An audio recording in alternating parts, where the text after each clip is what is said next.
Hello students, welcome back to my channel. चलिए अब हम एक्सरसाइज 8.1 का क्वेश्चन नंबर 2 शुरू करते हैं एंड आई होप सो कि आपको चीज़ें जो हैं वो बहुत स्मूथली समझ आ रही होंगी। अगर आपको कोई भी प्रॉब्लम होती है तो आप मुझसे इजीली कमेंट सेक्शन में बात कर सकते हैं। आप मुझे बता सकते हैं कि आपको किस क्वेश्चन में प्रॉब्लम है या क्या आपको समझ नहीं आ रहा है। ओके, सो हम इसको कंटिन्यू करते हैं। एक हमें ये राइट एंगल ट्राइंगल दिया है, ये राइट एंगल है एट क्यू और हमें पूछा है 10p माइनस कॉट आर की वैल्यू फाइंड आउट करिए। एज वी नो कि ये राइट एंगल ट्राइंगल है और ये हमें हाइपोटेन्यूज गिवन है। ओके, और ये हमारा जो दिया है 10p, मतलब रिक्वायरमेंट के हिसाब से हम इसको कभी परपेंडिकुलर की तरह ट्रीट करेंगे और कभी बेस की तरह ट्रीट करेंगे, वो डिपेंड करेगा। अब ये एक्चुअल में हमें क्या करना है, इस पाइथागोरस को लगाकर इस ट्राइंगल में हम इसका क्यू आर फाइंड आउट कर लेते हैं। सो bye applying Pythagoras theorem. Okay, what is hypotenuse square is equals to perpendicular square plus base square, means 113 square is equals to 12 square plus QR square. Okay, 169 is equals to 144 plus QR square, means QR square is equals to 25. So QR is equals to 5. So value of QR is 5 centimeter. Okay, so what we have to do, we have to find out the value of 10p minus cot r. What we have to do, we have to find out the value of 10p minus cot r. First we will find out the value of 10p. 10p means this is p, तो ये perpendicular हो गया और ये base हो गया आपका। And you know that 10 क्या होता है, पंडित बद्री प्रसाद अपॉन हर हर भोले। तो इस हिसाब से 10 क्या होता है आपका, परपेंडिकुलर अपॉन बेस। तो ये आपका परपेंडिकुलर का काम कर रहा है और ये बेस का काम कर रहा है, means 5/12 minus cot R. Cot R का means now we are talking about this angle. Okay, so इसके सामने वाला परपेंडिकुलर हो गया और ये बचा हुआ बेस हो गया। कॉट क्या होता है आपका, बेस अपॉन परपेंडिकुलर। कॉट क्या होता है, बेस अपॉन परपेंडिकुलर। तो बेस का काम कर रहा है 5 और परपेंडिकुलर हो गया 12, मीन्स इसमें से वैल्यू पूरी की पूरी कैंसिल आउट हो गई और आपको क्या मिला, 0। Means 10p minus cot R की वैल्यू क्या है, 0 है। आई होप ये आपको समझ आया होगा। Thank you so much. This is the question of exercise 8.1. this is question number 6. okay students, ये अगेन हमारा ट्रिग्नोमेट्री का क्वेश्चन है। इसमें आपको दिया है a और b जो है आपके एक्यूट एंगल हैं और आपको cos a की वैल्यू cos b के इक्वल गिवन है। You have to prove that angle a is equals to angle b। आपको एंगल a को एंगल b के इक्वल करना है ना। तो अब ऑब्वियस है ये आपका ट्रिग्नोमेट्री का क्वेश्चन है। ट्रिग्नोमेट्री हमेशा किस पर काम करती है, राइट एंगल ट्राइंगल पर। अब इन्होंने हमसे क्या कहा है, ए और बी एक्यूट एंगल है, मींस ये 90 डिग्री नहीं है, तो मान लिया ये सी है, ए बी और सी। ओके, ए और बी अब एक्यूट एंगल नहीं है। हमें क्या गिवन है, सॉल्यूशन पर आते हैं। हमें गिवन है cos a is equals to cos b। Okay, cos a, पहले आप आते हैं a पे, इट मीन्स ये परपेंडिकुलर हो गया आपका, ये बेस हो गया और ये फिक्स्ड है आपका हाइपोटेन्यूज। अब cos की वैल्यू क्या होती है, बेस अपॉन हाइपोटेन्यूज। तो cos की वैल्यू हो जाएगी ac अपॉन ab, क्योंकि ये आपका बेस का काम करेगा और ये हाइपोटेन्यूज का काम करेगा। अब हम आते हैं cos b पे। cos b का मतलब ये वाला एंगल है ना, तो इट मीन्स इसके सामने वाला किसका काम करेगा, परपेंडिकुलर का। जब ये परपेंडिकुलर हो गया तो ये क्या बन गया आपके लिए, बेस। ओके, तो cos b की वैल्यू क्या होगी, base upon hypotenuse, means bc upon ab।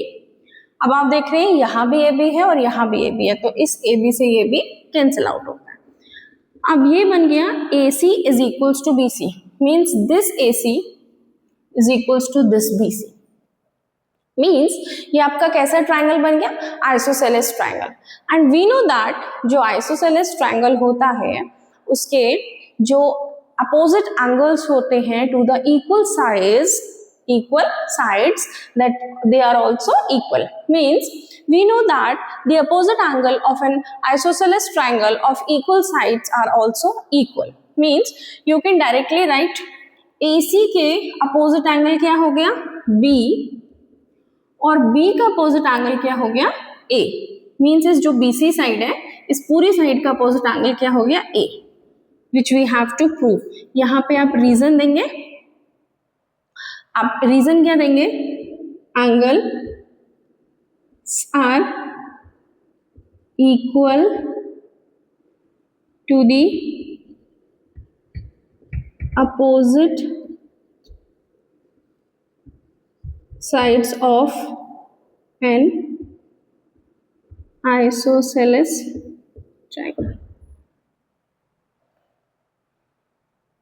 Okay, तो अब आप मुझे बताइएगा ये क्वेश्चन आपको समझ आया या नहीं आया. बहुत इजी क्वेश्चन है.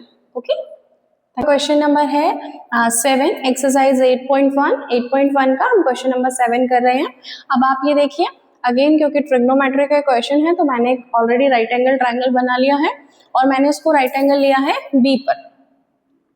मान लिया कि ये हम ए एंगल के थ्रू काम करेंगे. ठीक है, अब आप कॉट की वैल्यू देखते हैं. कॉट होता है बेस अपॉन परपेंडिकुलर.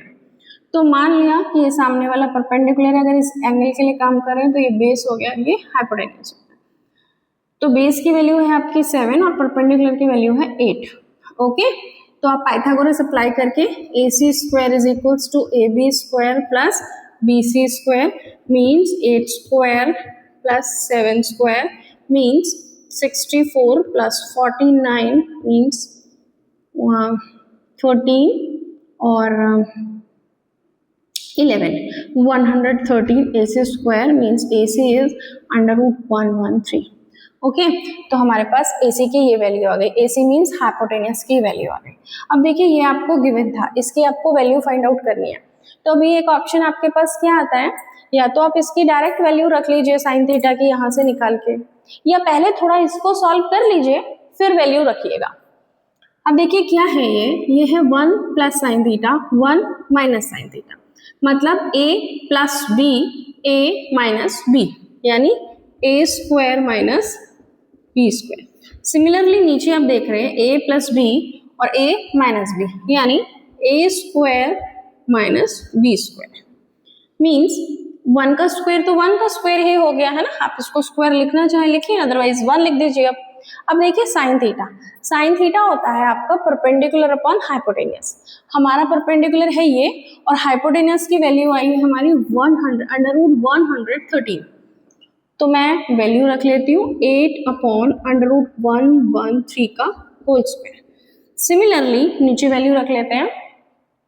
नीचे कॉस की वैल्यू होगी बेस अपॉन हाइपोटेन्यूज.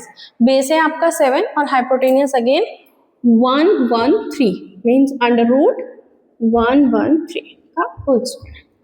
ओके, अब हम इसको सॉल्व करते हैं. अब आप देखिए जब इनका स्क्वायर करेंगे तो 64 अपॉन 113, फिर इसका एलसीएम ले लेंगे मीन्स 113 माइनस 64 अपॉन 113. अब ये रेसिप्रोकल कर लेते हैं तो 113 ऊपर आ जाएगा, नीचे आएगा 113 माइनस 49. ओके, इन दोनों को माइनस करेंगे. पहले तो ये 113 से 113 कट गया, इन दोनों को माइनस करेंगे तो क्या है आपका, क्या आएगा आपका ऊपर 49 और नीचे आएगा आपका 64. So the value of this is this. Similarly इसके सेकेंड पार्ट में इसने आपसे पूछी है कॉट स्क्वायर थीटा की वैल्यू. तो देखिए कॉट थीटा की वैल्यू आपको क्या गिवन है 7 अपॉन 8, इसका होल स्क्वायर कर दीजिए 49 upon 64. Here the value of the both expression is same, मतलब फर्स्ट पार्ट की भी वैल्यू सेम आ रही है और सेकेंड पार्ट की भी सेम आ रही है. तो आप देखेंगे कि जो हमने क्वेश्चन किया है वो हमने डायरेक्ट वैल्यू ना रख के पहले इसको थोड़ा सा सॉल्व किया. अगर आपने चैप्टर पूरा किया है, मतलब आप एक बार इसको चैप्टर को कर चुके हैं, तो आपको और फर्दर आइडेंटिटीज पता होंगी कि और आइडेंटिटीज क्या होती हैं. तो आप ना 1 माइनस साइन स्क्वायर थीटा को कॉस स्क्वायर थीटा लिख सकते हैं और 1 माइनस कॉस स्क्वायर थीटा को sine square theta. Then cos square theta upon sine square theta को कॉट स्क्वायर थीटा लिख लीजिएगा, फिर वैल्यू रख लीजिएगा. बट हम लोग इनिशियल स्टेज पे कर रहे हैं, अभी शुरुआत से कर रहे हैं इस चैप्टर को, तो आप डायरेक्ट वो आगे वाला स्टेप ना लेके इसको यहीं से शुरू करिएगा। इसीलिए मैंने इसको फर्दर सॉल्व ना करके वैल्यूज पुट करके सॉल्व किया है, मतलब मैंने और इसको इन ट्रिग्नोमेट्रिक टर्म सॉल्व नहीं किया, मैंने इसकी वैल्यूज रख के ही सॉल्व किया है इसको। ओके, होप सो स्टूडेंट आप वीडियो को एंजॉय कर रहे होंगे and thank you so much.